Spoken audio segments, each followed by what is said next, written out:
Estejam animados. Hoje a gente vai falar sobre como evitar processos éticos dentro da nossa classe de médicos veterinários, coisa que está aumentando gradativamente. Se vocês forem nos conselhos regionais e pegar o índice estatístico, infelizmente isso está aumentando muito e a gente tem que se preocupar.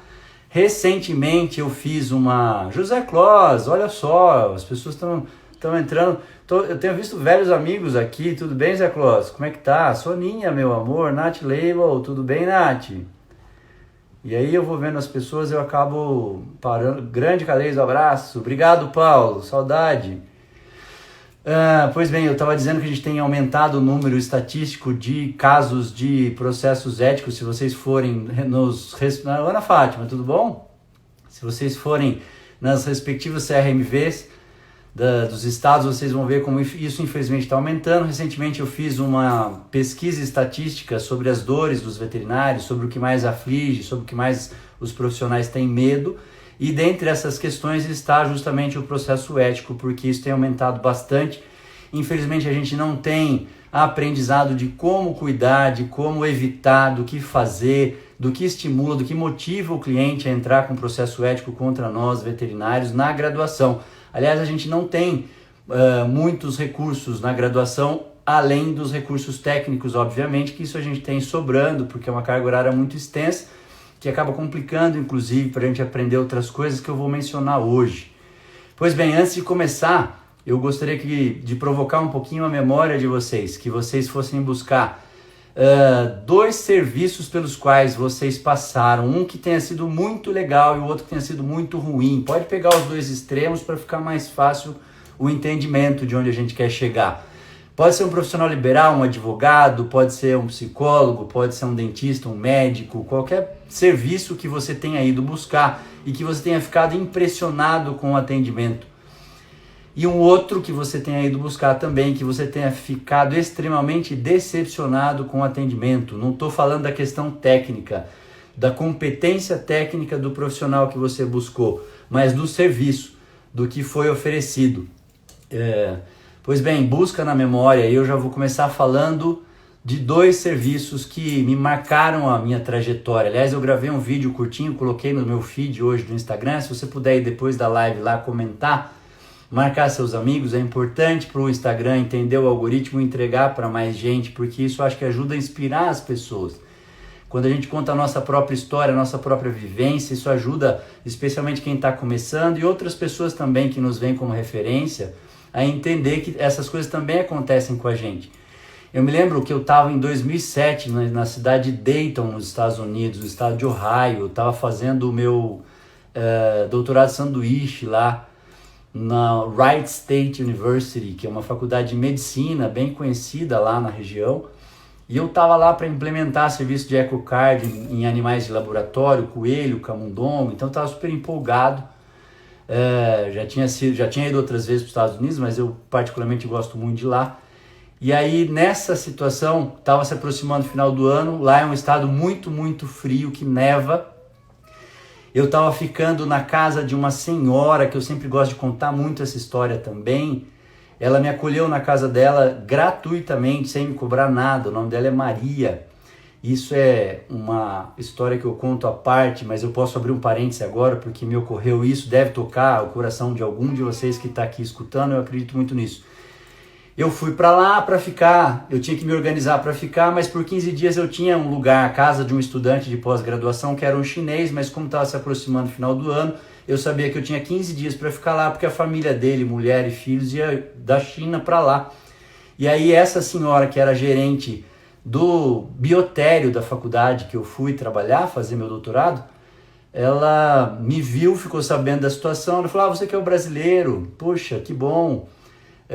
Parece que você só tem 15 dias para se arrumar, né? Você precisa arrumar um lugar para ficar. Eu falei: é verdade. Aí ela falou: você pode ficar lá na minha casa. Daí eu falei: mas por quê? Como assim? Quanto a senhora vai me cobrar? Como é que vai ser isso? Ela falou: não vou cobrar nada não. Daí ela viu que eu fiquei um pouco constrangido, até porque você imagina que você acabou de chegar num lugar e alguém te recebe dessa forma. Pode ficar na minha casa, as portas estão abertas. Lá era muito frio. Eles ficavam no porão por conta do frio. E ela tinha uma casa boa em cima que ela não usava. E ela falou: você pode ficar aqui em cima, fica à vontade.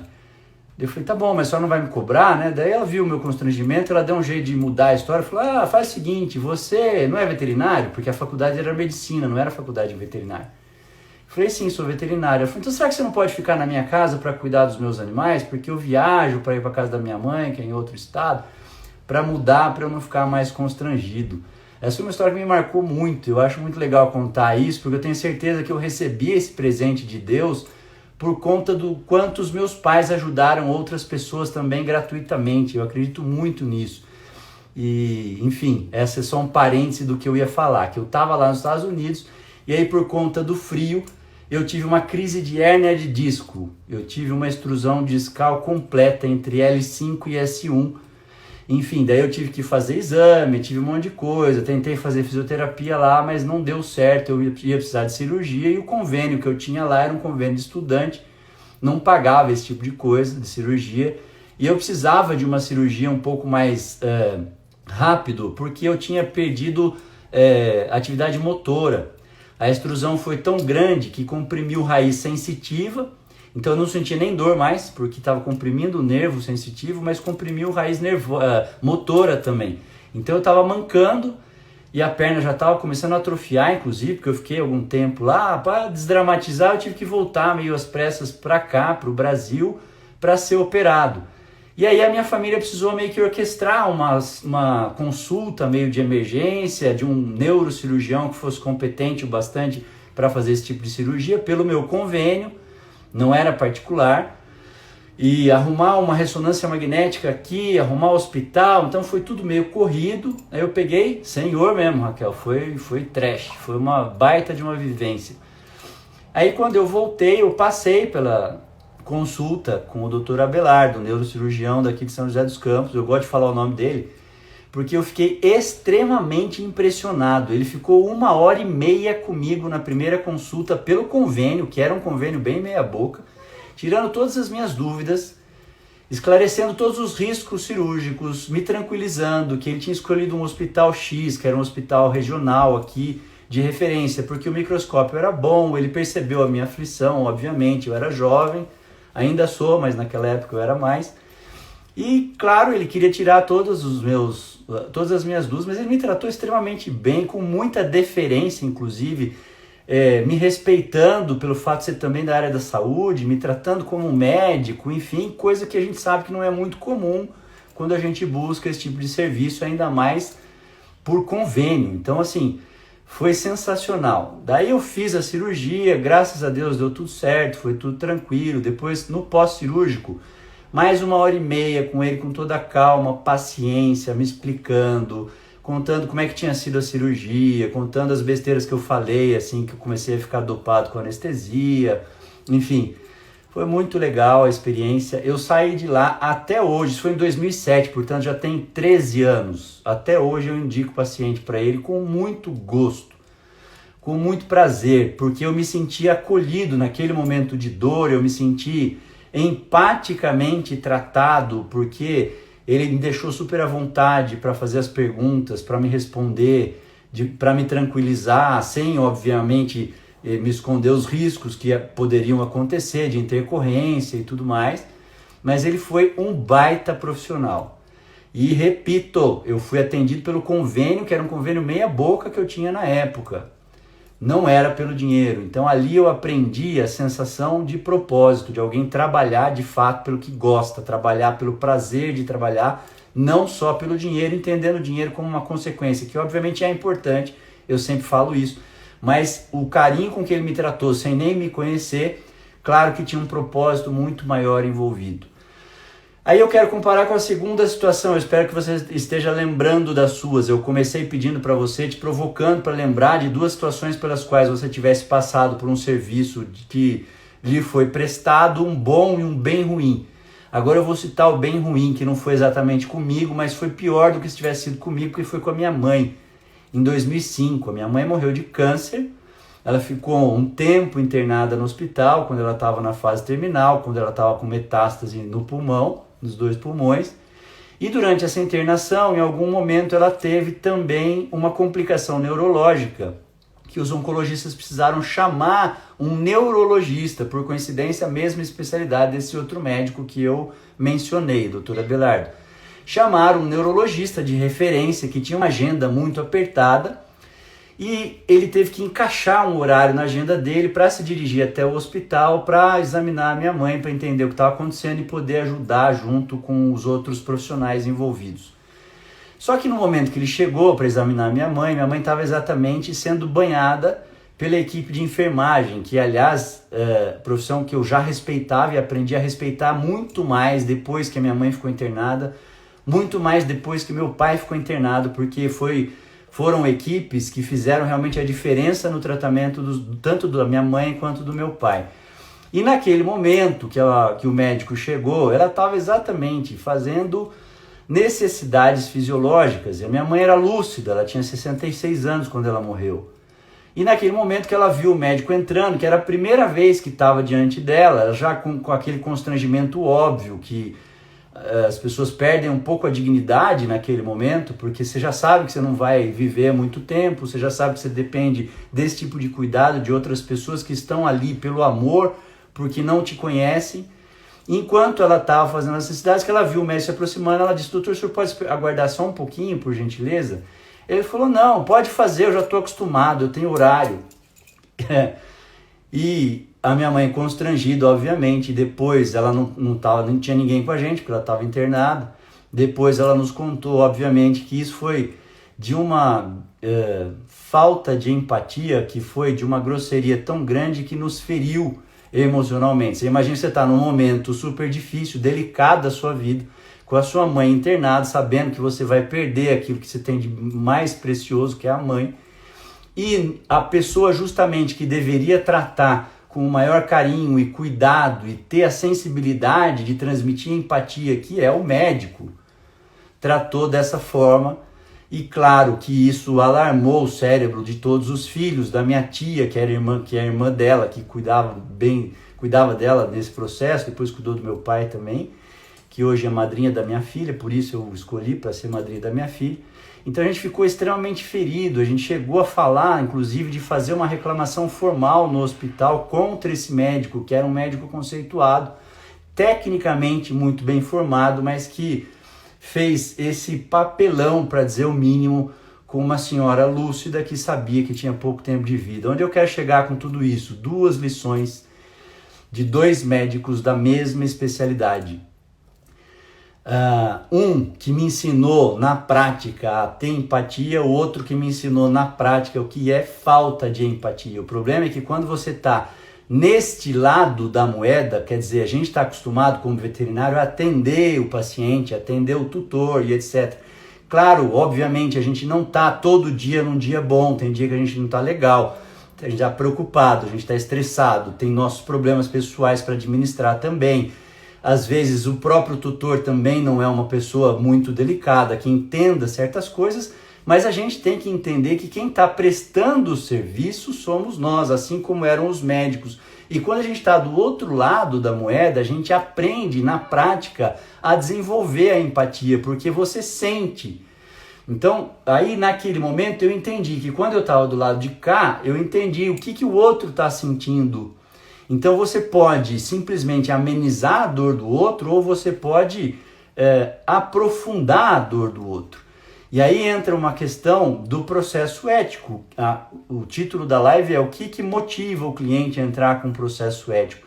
É o erro técnico? Definitivamente não. A gente sabe por estatística que os clientes que porventura entram com um processo ético contra um profissional, eles estão, na verdade, querendo responder a um tratamento que foi inadequado, a uma relação profissional que foi inadequada, porque eu nessas 2 situações posso afirmar categoricamente, e por isso eu pedi para vocês se lembrarem de 2 situações nas quais uma na qual você tivesse sido bem tratado, tipo, uau, cara, eu não esperava uma coisa dessa, como foi o que aconteceu comigo com o Dr. Abelardo, o neurocirurgião, especialmente porque a gente sabe.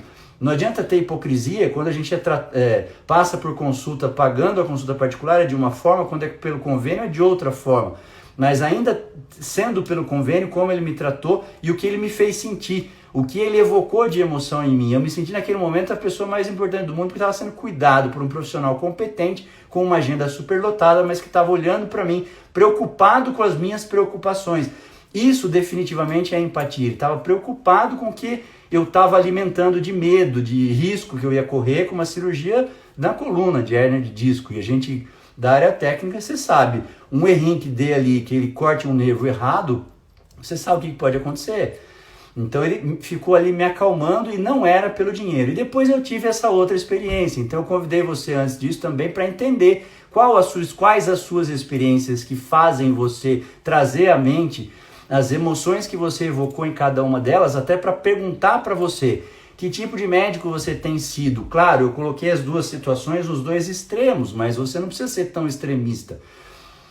O ponto é que se você estiver no meio, você é um profissional mediano, ou seja, você é um profissional medíocre. Medíocre é uma palavra contra a qual a gente fica um pouco chateado, né? Se alguém nos chamar de medíocre.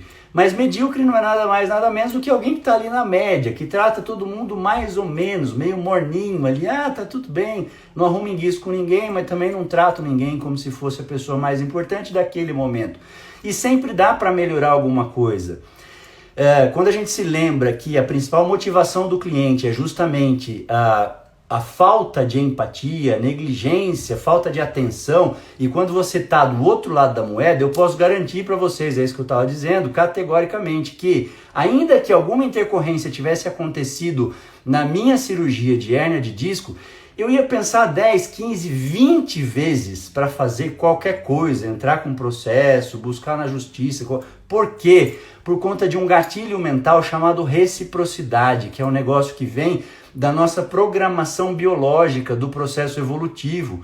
A gente, para sobreviver nas cavernas, há 70 mil anos, nas savanas africanas, que a gente era 6 mil, a gente tinha tudo para dar errado, a gente não era a espécie mais numerosa, nem a mais forte, nem a mais rápida, nem a mais violenta. O que fez a gente conseguir sobreviver de lá até hoje, passando por tudo que a gente já passou, foi justamente o gatilho da reciprocidade, ou seja, da gente entender o outro e, de uma forma moral, acabar devendo o favor. Então, quando alguém faz alguma coisa para você que te surpreende, que você fica naquela sensação de eu não estava esperando isso foi muito legal, puta merda, você se sente moralmente devendo alguma coisa para o outro. Isso é o gatilho mental da reciprocidade. Você calcula na época das cavernas, o indivíduo que lá ele não tinha conseguido o alimento para a família, e ele pegava num dia ou com um vizinho, ou com outro, ou com qualquer outra pessoa, daqui, deixa eu alimentar a minha prole, amanhã se você não conseguir nada, eu vou aqui e te devolvo, que é o que a gente deveria fazer hoje, que quando os profissionais se dão bem, é o que eles fazem. Pô, deixa eu pegar uma caixa de vacina aqui, porque chegou uma ninhada. Será que você empresta para mim? Eu tô sem vacina. Amanhã eu te dou um pouquinho da dose daquele antibiótico que é super caro, se você precisar. Isso é o gatilho mental da reciprocidade. Então, quando alguém nos trata muito bem ou nos faz um favor, desde que seja relevante e inesperado, você fica moralmente em dívida com essa outra pessoa. E a tendência é você responder. Então, quer dizer, depois de tudo que esse médico fez por mim, da forma que ele me tratou, da forma dele conseguir ter arranjado rapidamente uma consulta, uma ressonância magnética para me colocar num hospital de qualidade, de referência para ser operado, vamos supor que algo tivesse dado errado, eu não teria coragem de fazer alguma coisa contra ele. E é isso que a gente vê na nossa prática de médicos veterinários. Em contrapartida, o outro neurologista que atendeu a minha mãe e que fez aquela cena, aquela situação de descaso com a moral da minha mãe, fazendo com que ela se sentisse constrangida, isso alarma no cérebro uma sensação de rejeição social. E aí, embora não tenha havido nenhum erro técnico da parte dele, eu pensei algumas vezes seriamente em fazer uma reclamação formal para a ouvidoria do hospital, para, abre aspas, me vingar daquela situação. Por quê? Porque isso também é um instinto biológico do ser humano. Rejeição social, eu falei disso esses dias para uma pessoa. O que é a rejeição social? Quando alguma coisa acontece que você se sente rejeitado pela outra pessoa. Qual é a conexão sináptica que acontece no cérebro nesse momento? E eu gosto de explicar esses porquês para que você consiga transpor para um nível biológico isso, para você entender que o cliente que está tentando entrar com um processo ou que fez alguma coisa, talvez ele não seja má pessoa, talvez ele tenha se sentido rejeitado. E aí o que acontece? A mesma área do cérebro que é ativada para dor física, que é o córtex cingulado anterior, é a mesma região ativada na rejeição social. E isso tem uma explicação biológica. Qual que é essa explicação? Se você pegar uma ninhada de cachorrinho que acabou de nascer, você sabe muito bem que os cachorrinhos nascem com o olho fechado, eles vão abrir os olhos entre o 11º, 12º dia. Até então eles ficam ali tentando se locomover, rodando no próprio corpinho, buscando a teta da mãe, para buscar carinho, para buscar alimentação. Quando porventura um filhotinho roda para o lado oposto, que acaba se afastando da mãe, quando ele percebe que se afasta da mãe, o que ele faz? Ele grita. Porque ele está sentindo dor física naquele momento. E aí é que está a grande sacada do cérebro. Por que é a mesma região do cérebro ativada? Porque quando ele sente dor, ele grita, e aí a mãe então consegue enxergar que ele foi para longe. Daí ela vai lá e dá um jeito de resgatar todos eles para perto dela, para oferecer calor, alimento, carinho e cuidado. Então quando a gente se sente rejeitado socialmente, isso dói. Isso dói, e aí doendo vai muito depender de como você se comporta, de como o outro ser humano se comporta, de como o cliente se comporta quando ele se sente rejeitado. A forma dele gritar pode ser justamente mover uma ação ética contra você ou contra o outro profissional. Ou fazer uma reclamação formal, que foi o que aconteceu, que eu tive vontade de fazer com aquele médico neurologista que atendeu a minha mãe. Ou ir para as redes sociais, é o jeito dele gritar que ele se sentiu rejeitado. Eu estou dizendo que todas as vezes o cliente tem razão de fazer isso? Muito pelo contrário, não estou dizendo isso. Aliás, eu sou o primeiro a advogar, eu discordo de outros profissionais que dizem que o cliente tem sempre razão, que você tem que fazer tudo o que o cliente pede, porque é ele que paga as suas contas. Eu discordo em absoluto.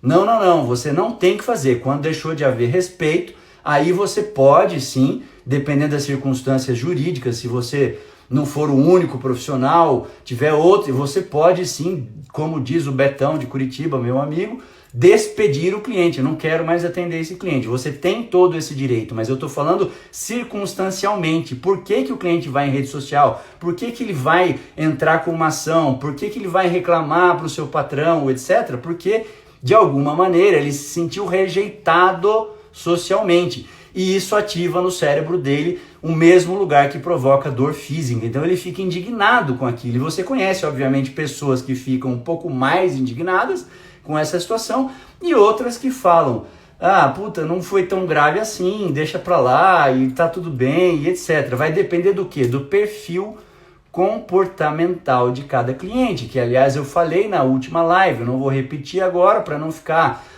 chovendo no molhado. Se você quiser, a live tá lá no meu IGTV, também tá no meu canal do YouTube, você pode assistir. Foi do dia 1º de junho, quando eu falo dos perfis comportamentais. O ponto é, a gente tá passando da hora de veterinário entender que a gente não pode só se basear nos hard skills, nas habilidades técnicas relacionadas à sua profissão, à sua especialidade.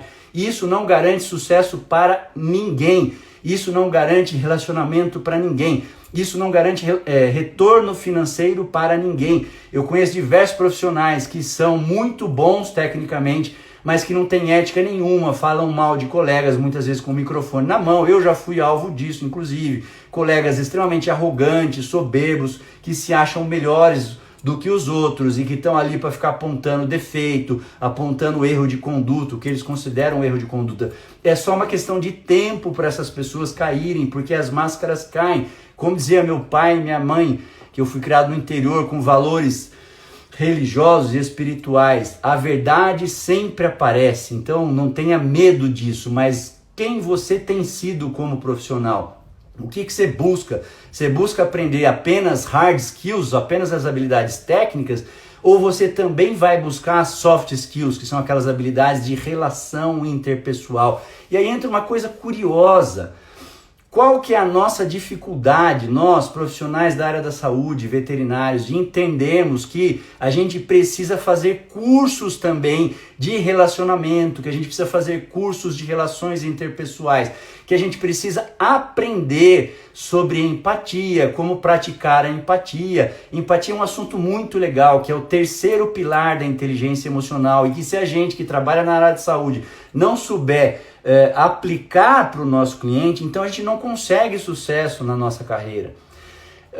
Dinheiro não é tudo, então a gente tem que pensar no que a gente está promovendo, o que você está deixando para as pessoas, como é que você quer ser lembrado no dia do seu velório, que legado você quer deixar. Então a empatia, por exemplo, que é esse terceiro pilar da inteligência emocional, a gente não sabe usar. Definitivamente a gente não sabe usar a empatia. Empatia não é encorajamento, você fala, não, vai dar tudo certo, fique tranquilo. Não é aconselhamento, olha, faça dessa forma que vai dar certo.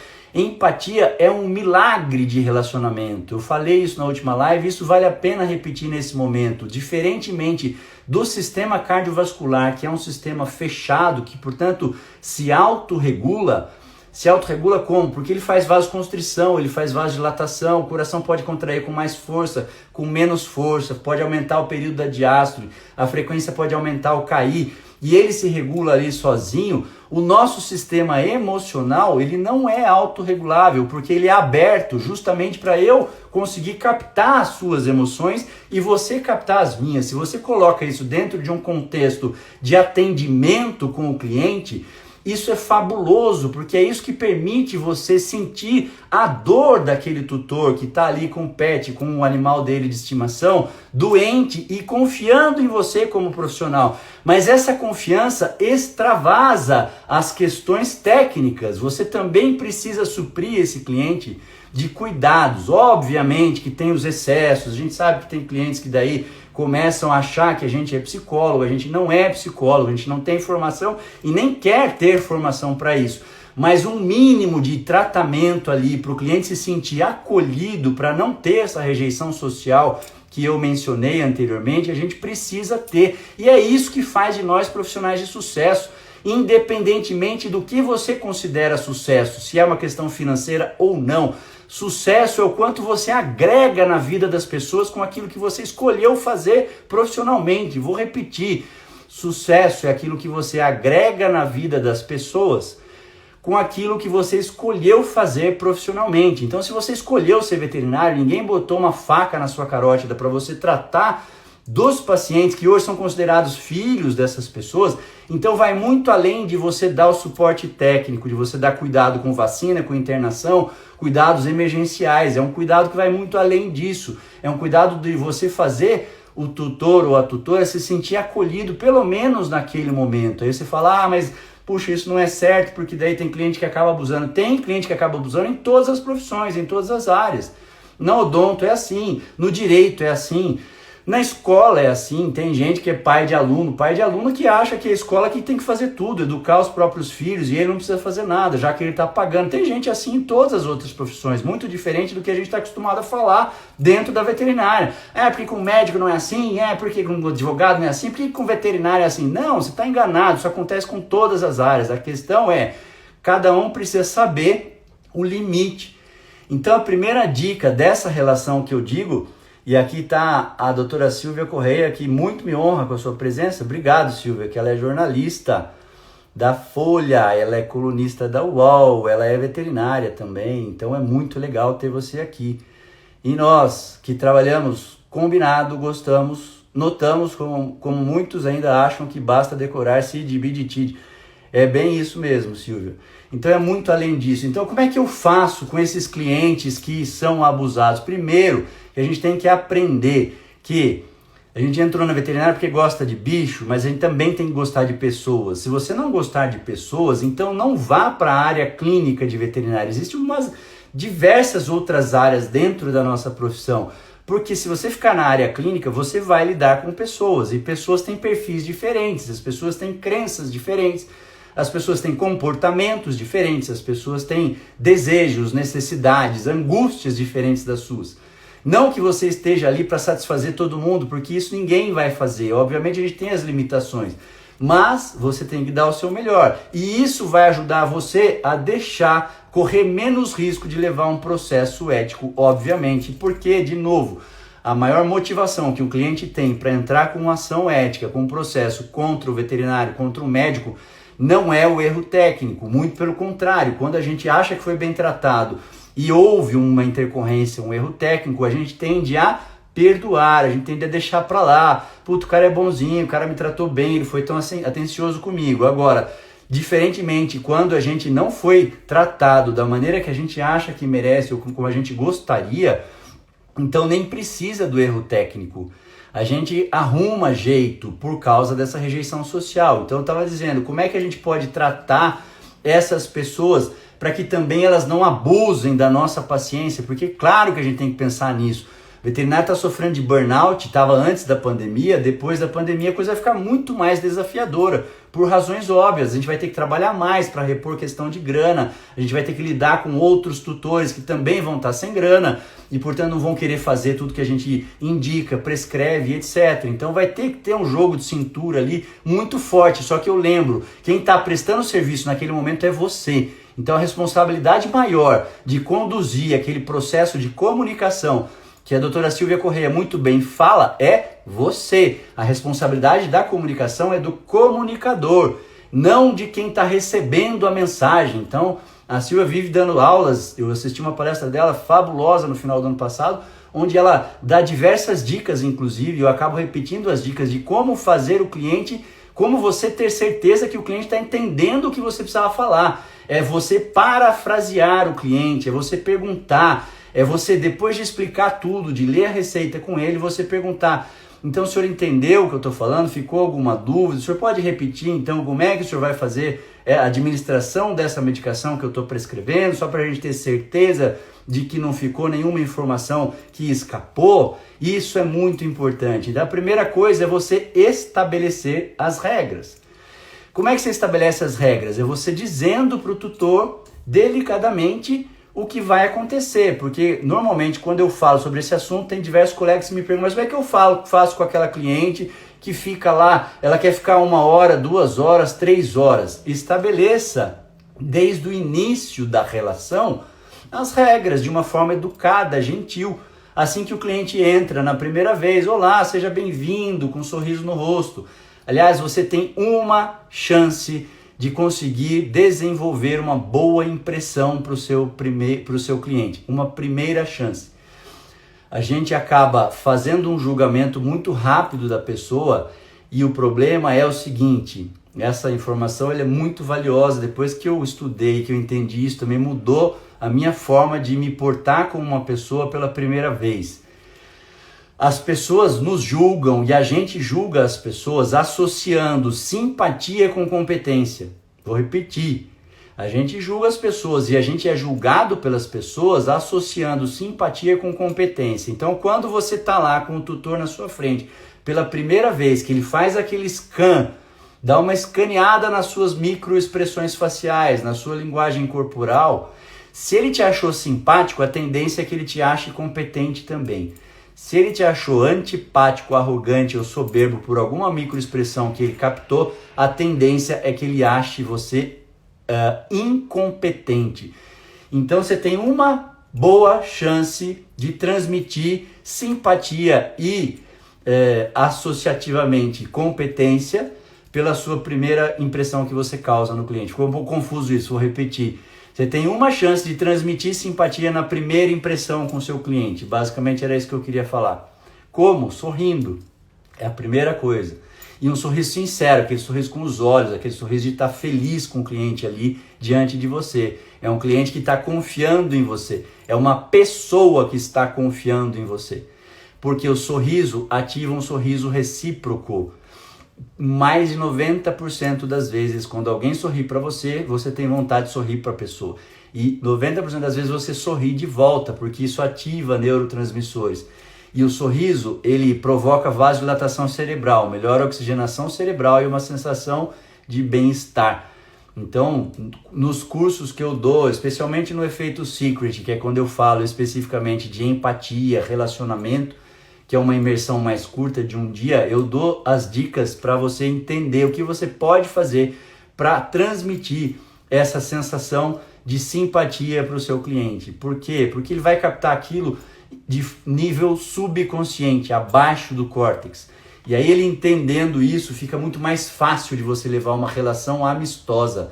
Reduz a chance de virar um conflito em algum momento. Não que impossibilite, claro que não. Nunca, a gente pode dizer nunca, mas fica mais difícil de acontecer alguma coisa. Então você tem condição de transmitir essa confiança para o seu tutor. E outras dicas que eu dou de rapport, a gente treina um monte de coisa. Mas eu estava dizendo especificamente, estabeleça as regras. Como? Naquele primeiro momento, depois de você transmitir essa simpatia, essa acolhida para o seu cliente, estabeleça as regras. Olha, a gente tem 1 hora então para passar nessa consulta. Você mencionou o tempo de consulta. Por mais que o cliente já soubesse, você está dizendo para ele, eu tenho hora marcada. Então você educadamente, gentilmente, falou que você não pode ficar mais do que 1 hora. Essa é a dica que eu dou para quem fala como é que eu faço com esses clientes que querem ficar, porque sempre tem. Obrigado, Silvia, você me corrigiu. Uma única chance de causar uma boa primeira impressão. É isso mesmo que eu queria dizer aquela hora. Obrigado. Então, você verbalizando isso de forma gentil, então como é que eu posso te servir? O que está acontecendo? Eu tenho 1 hora para te ouvir, pode ficar tranquila. Vai dar tempo da gente escutar e fazer tudo que o seu animal precisa. Se você vê que vai começando a passar a consulta, fica mais fácil de você falar, olha, eu tenho outro paciente, a gente pode voltar a conversar num outro momento. Outra regra que eu sempre falo que precisa ser dita, que precisa ser verbalizada é a regra do WhatsApp. Porque muitos profissionais ainda insistem em ter o mesmo celular, profissional e pessoal. E algumas vezes, ou porque o profissional dá o próprio número, ou porque a secretária dá, ou porque acontece alguma coisa na internet que o tutor consegue, e ele começa então a mandar mensagem fora de hora, que muitas vezes nem é emergência. Então, nessa primeira consulta, quando você já estiver finalizando, verbalizar isso, olha, o meu celular está aqui, mas eu trabalho com mensagens de WhatsApp só até as 19 horas, depois disso eu desligo o celular, eventualmente eu ligo, mas não é sempre que eu consigo responder, então eu já estou avisando que se houver alguma coisa, a senhora pode ligar na clínica, pode ligar nesse hospital. Dessa forma gentil, você se previne de 2 coisas. Primeiro, se eventualmente você não responder do cliente achar ruim e não se sentir então rejeitado socialmente, como eu mencionei no início da nossa conversa, no início não, já lá pelo meio, e também de o animal passar mal e você não ter indicado um outro lugar. Então isso tem que ir na receita e você também tem que colocar no prontuário. O cliente foi avisado que o celular fica disponível até tal hora, se eventualmente tiver uma intercorrência eu indiquei tal lugar, pedi para procurar tal profissional, tal hospital, etc. Você se previne, você consegue então, porque você não é obrigado a estar disponível 24 horas e a gente sabe também que tem muitos clientes que acabam, por uma questão de carência, por uma questão de preocupação, não vou julgar agora o que acontece, mas que acabam exagerando e mandando mensagem fora de hora, querendo que você esteja disponível full time e você não é obrigado a estar disponível full time, mas você precisa verbalizar isso.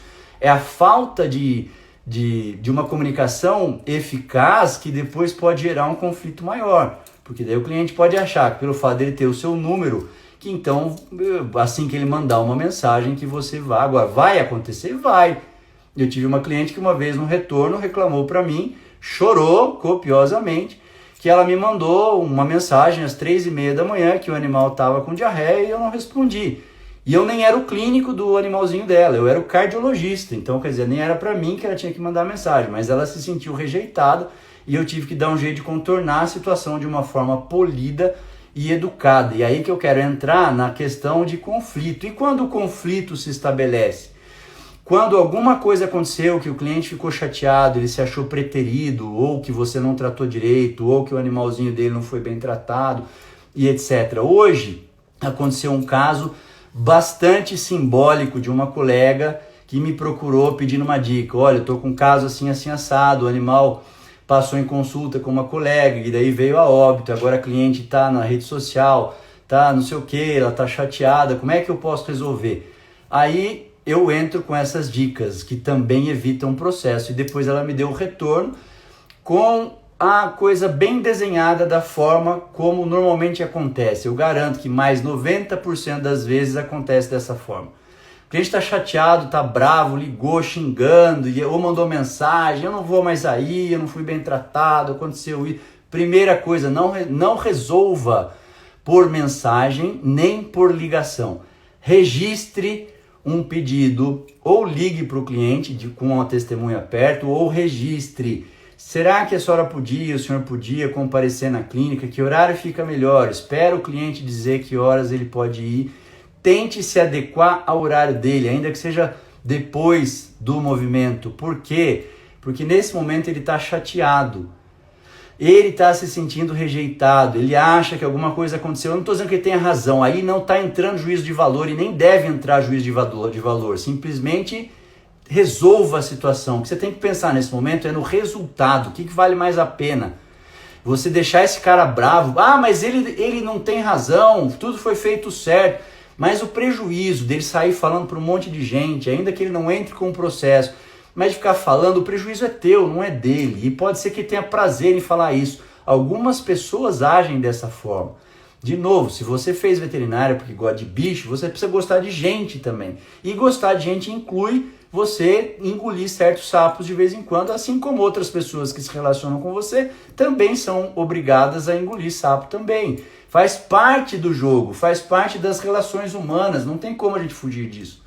Tem dia que você não tá legal e tem dia que o outro não tá legal. Quando não bate os dois no mesmo dia, é a maior chance de dar problema.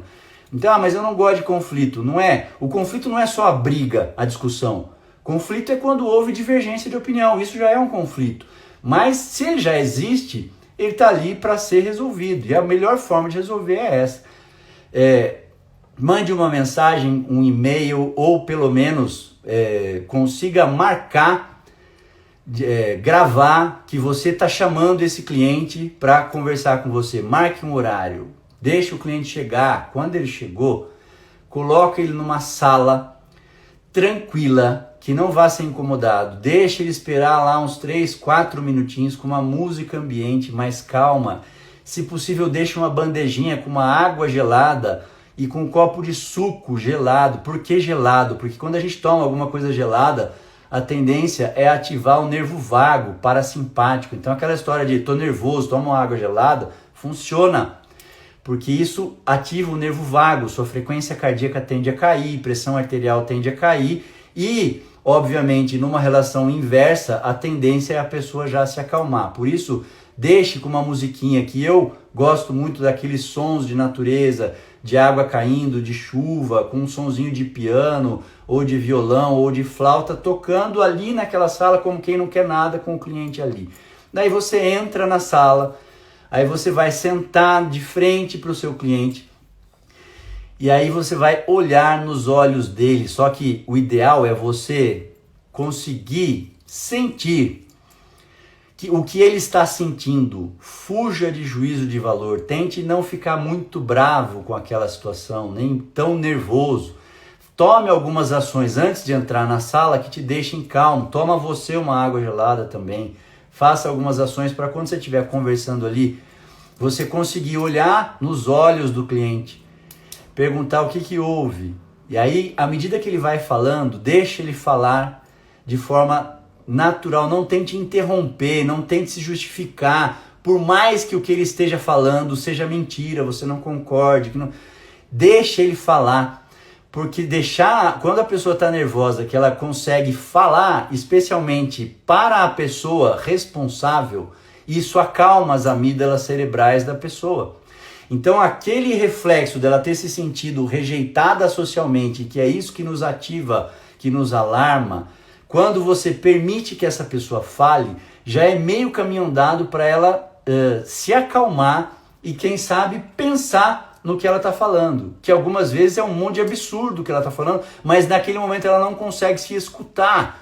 Porque quando a gente evoca emoções negativas de medo, raiva, eu já disse isso em algumas lives, eu não canso de repetir porque isso é muito legal entender. Todas as vezes que a gente evoca emoções negativas como medo e raiva, a gente faz vasoconstrição no córtex occipital, que é a área de processamento visual. Então você enxerga menos. literalmente e metaforicamente. Eu dou exemplos meus, muitas vezes quando eu estou bravo, brigando com alguém, que eu não consigo enxergar o que a pessoa está me mostrando literalmente, por mensagem ou qualquer outra coisa, porque isso faz parte do processo evolutivo. Quando você tem medo ou raiva, o cérebro ativa o sistema luta ou fuga. Então ele tira de você, ele priva você de outras visões que poderiam ser oportunidades para você não desviar o teu foco, porque afinal de contas você está diante de uma ameaça. Então você precisa ser rápido em decidir. Ou você luta, se for um interlocutor mais fraco do que você, e esse mais fraco pode ser fisicamente ou pode ser hierarquicamente, ou você foge. E para isso, se você enxergar muita coisa, você perde o foco e a chance de você virar uma presa fácil é muito grande. Então, obviamente que eu estou falando em termos de caverna, savanas africanas, mas também trazendo para o nosso contexto. Então, quando a pessoa está nervosa, xingando você porque o serviço não foi bom, não leve pelo lado pessoal, entenda biologicamente que ela mesma não está enxergando, ela não está se ouvindo, ela simplesmente está falando para desabafar. Quando você dá a oportunidade dessa pessoa falar, sem ficar interrompendo, mas não foi assim, não, mas não era, pronto, aí que dá merda entre casais, por exemplo, que estão brigando, pai e filho, relações próximas, quando você está brigando, você não deixa o outro falar, você não deixa o outro se sentir querido. Então ele já está bravo porque ele se sentiu de alguma forma rejeitado por alguma coisa e você interrompe quando ele vai falar, você assume que você está rejeitando. Essa é a biologia do ranço, da raiva, da briga quando você está em discussão com alguém. Entender isso ajuda você. Quando você estiver diante de alguém falando besteira ou querendo se desabafar, deixe. Eu sei que não é fácil, é um exercício.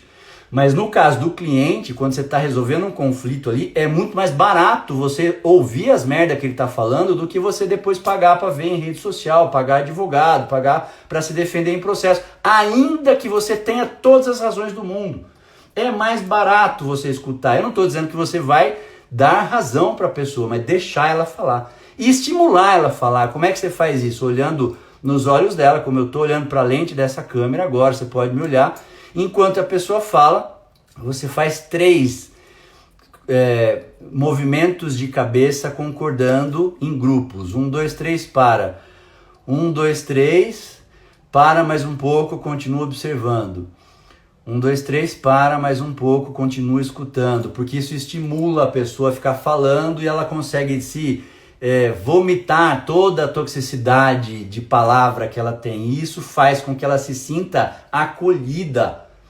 Essa dica é a melhor dica. E essa foi essa dica que eu dei para a colega hoje, que me falou, o que você me dá de dica? Falei, doutora, faz o seguinte, manda uma mensagem, vê se ela pode ir na clínica, o horário que ela puder, adeque o seu horário e faça isso. Leva para uma salinha, deixa ela sozinha lá uns 3, 4 minutos, tocando musiquinha, com uma água gelada ou com um suquinho gelado. Quem sabe ela vai tomando, só aquilo já vai acalmar. Quando você entrar, pergunte o que houve, olhe nos olhos dela, fique fazendo movimentos de 5 a cabeça, não interrompa. Quando ela acabar de falar, que você perceber que você pode então verbalizar, a primeira coisa que você vai dizer, muito obrigado por a senhora estar aqui conversando comigo sobre isso. Mas seja grato de verdade. Pensa o seguinte, ela, ao invés de estar lá, ela podia estar na rede social, sabe aquela história? Podia estar matando, podia estar roubando, podia estar fazendo arte, mas eu estou aqui falando com você. Essa é a mensagem, seja grato. E à medida que você agradece o cliente por ele estar ali e demonstra essa gratidão, isso também acalma as amígdalas corticais dessa pessoa nervosa, esbravejando com você. Aí à medida que você agradece, você fala, olha, muito obrigado pela oportunidade, eu estou aqui muito feliz, a senhora é uma cliente muito importante para a gente, eu não gostaria que ficasse esse clima, esse mal-estar. Seria possível a gente fazer alguma coisa para a gente conseguir reverter essa situação, para que não fique esse clima desagradável, porque eu considero muito a senhora, eu considero muito o senhor. Seja grato. Não quer dizer que você vai fazer o que o cliente pedir, porque tem cliente que a gente sabe que obviamente é abusado. Então agora eu quero tudo de graça. Não é isso. É simplesmente você está sendo gentil, está tentando resolver a coisa de uma forma civilizada. E aí você acaba, inclusive, fazendo com que a pessoa se sinta mal. Se ela tiver um mínimo de pudor, se ela tiver um mínimo de educação, ela vai se sentir mal de ter verbalizado a queixa dela num tom acima, mais bravo e etc. Outra dica, quando você for falar, fale num tom um pouco mais baixo do que o que ela estava falando. Tem que lembrar que a conversa é como se fosse uma dança. Um lidera e o outro é liderado. Um conduz a dança, o outro é conduzido. Um conduz a conversa, o outro é conduzido. Se o cliente estiver gritando e você gritar também, você está deixando ele conduzir você. Você perdeu a razão, não adianta nada. Se você fala um pouco mais baixo, a tendência é ele também diminuir um pouquinho o tom de voz dele. Daí você vai agradecer, você vai perguntar se alguma coisa pode ser feita para reverter. Você vai dizer, puxa, eu entendo, esse momento é um momento de dor, eu já perdi um animal também. Eu sei que nesse momento a gente fica muito fragilizado. Eu fico fragilizado pela senhora. Gostaria que a senhora entendesse muito que esse não era o desfecho que a gente estava buscando. Naturalmente, a gente quer conseguir salvar todos os animais. Houve uma intercorrência, enfim. Daí você vai explicar a situação ali e vai buscar um entendimento. Quando você pergunta, existe alguma coisa que possa ser feito para a gente contornar tudo isso? Não é que você está perguntando se você vai devolver o dinheiro, que você vai tentar compensar. Não é compensar, é a situação. Existe alguma coisa que a clínica, que eu possa fazer para contornar essa situação, para não ficar uma relação de desconfiança, já que a gente tem muito apreço por você, pela senhora, pelo senhor. 95% das vezes, a resposta que a gente escuta dos tutores, e foi isso que essa colega hoje depois me mandou um áudio falando: Caleison, cara, foi sensacional, eu fiz o que você falou. O que eu escutei da cliente? Eu só fiquei escutando, rindo do outro lado da mensagem. Não, sabe o que é? Eu vim aqui falar tudo isso para não acontecer mais com outros animaizinhos. Aí eu dou risada. Por quê? Porque do ponto de vista cerebral, neurológico, o que a pessoa está fazendo? Arrumando justificativas racionais para validar a cagada emocional que ela fez. Ela se deu conta que, puta merda, eu não precisava ter gritado, eu não precisava ter feito nada disso. Aí eu dei risada, falei para a colega, doutora, 95% das vezes, quando o profissional conduz a questão de uma forma bem conduzida, como foi o caso, é isso que a gente escuta do tutor. Porque é difícil ele falar, puta, você me desculpa, eu também perdi a cabeça, eu não precisava ter xingado, eu não precisava... Difícil o cara fazer isso. Algumas vezes faz. Então o que ele faz? Arruma justificativas racionais para poder validar a cagada emocional, a falta de destempero emocional que ele teve. Eu não quero que aconteça com outros animais. Puxa, aí você agradece de novo. Muito obrigado, eu entendo, a gente também não quer que aconteça. O nosso intuito, obviamente, é manter todos os animais vivos, com saúde, é para isso que a gente estudou. Então eu agradeço muito pela sua compreensão. Agradeço muito por ter conseguido entrar num acordo e conversar. Pronto, saiu muito mais barato do que você ficar puto, responder mal ou simplesmente ignorar esse cliente, que vai fazer com que ele se sinta rejeitado. E aí a chance dele buscar alguma compensação para se vingar com um processo, falar besteira na internet, etc., é muito maior. Então vale muito a pena fazer isso. Agora, como é que você faz isso? Meu colega, meu amigo que está aí do outro lado, e eu muito agradeço você que ficou até o final. Hoje a nossa live ficou bem cheia até o final, graças a Deus, sinal que você está curtindo o conteúdo, isso para mim é muito legal. Autoconhecimento.